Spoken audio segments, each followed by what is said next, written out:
G'day all! Well, today I am going to have a quick run through the EV300D goggles. Now, I've had these for a little while now, and just because life is so busy, I haven't managed to actually do anything conclusive as a review on them. So I thought it about time to test them out, pull them out the box and tell you what I thought. And well, sadly, for me anyway, they're a big fail. But I'm quite sure that for other people, they will be quite good. Now, let me give you a little bit of a rationale behind this. So, the reason I tried and actually went ahead and purchased a set of EV200s is I've got the Orcas over here, and I've also got a pair of HDO2s, and I'd heard that the OLED display inside these is the identical display that the Orcas and the HDO2s use, which kind of makes sense. So I thought, well, these things are a fraction of the price. What can you get for your money? Because you know what, if you can get a decent pair of goggles for a fraction of the price, that's got to be a win. Now, all up, the goggles, when I pull them out the container and have a look at them, they're pretty decent. You've got very well molded plastic, it feels very solid. You've got an integrated DVR, you've got 72 channels it can receive on, which is pretty decent. You've got IPD plus focal adjustment, just like the HDO2s do. And then you've got this rather unusual one. You've got this twin recording, or twin video feed thing going on. So it's kind of like quad diversity, is the best way of explaining it. And to boot, you've also got an integrated fan.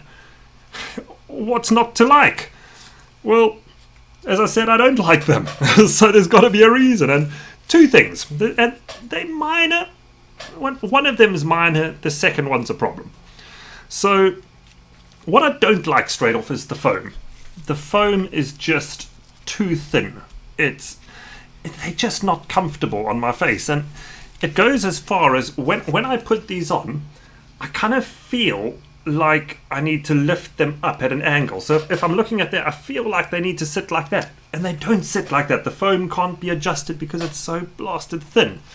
So the result is I find myself trying to constantly look upwards to see the display properly. And I'm kind of sure that's a quirk of the shape of my face. But you know what? The Orcas work for me, the HDO2s work, HDOs work, MWAs work. These don't. So it's a different shape of face, and I'm sure it works for some people. I actually went as far as getting this thicker foam made by URUAV or something like that. I think that's URUAV.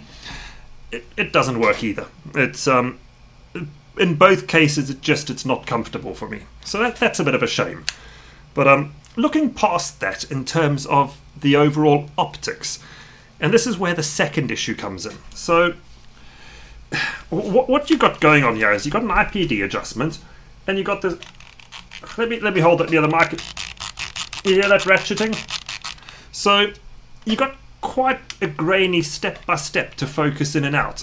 And the downside of this for me is that my prescription seems to be just in between one of the step sizes. So if I step one direction, it's out of focus. If I step the other side, it's kind of okay, but just out of focus. And if I kind of hold it just between the steps, I'm in focus. So I can't get a perfect focus because of the step size.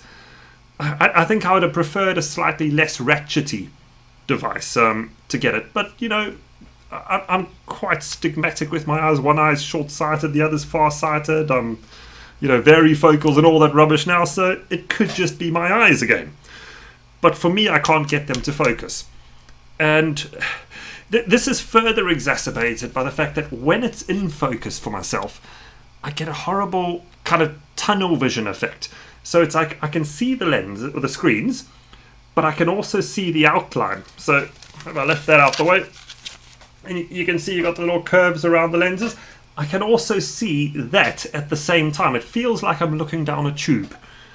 And, I don't get that when I'm on my Orcas. The Orcas just fit perfectly, and it's 100% right. And so do the HDO2s. So there's something subtly different about these, which makes it not work for me. Now, that doesn't mean they are not good goggles. You know, for the price, they're pretty good. But they're not for me. They're not going to work for me. And I guess some of this really is actually the same with all goggles. That you always hear of people who purchase Orcas, oh, it just doesn't work. Or someone bought H2O2s and it just doesn't work. And I've never had a problem, so I've counted myself one of the lucky ones. But these just don't work. So they're not bad. And for the money, you know, you're going to have to take a punt and try it. But I'm not going to promise you that they will work. There are some issues, however minor they are, and it may not work for you. So I like them, but not that much. I don't know if you guys have had any experience with these. I think that I will likely pass these around a few of my flying buddies, see what they think, because I don't really want to turn around and totally write them off and say that they're bad, because I think on the right person they would be perfect. But yeah, that's how it goes. I'm going to go put these back in the box now. They are unlikely to come out with me on the next flying trip because, well, why would I take something that ain't going to work? Anyway, cheers guys, enjoy your day.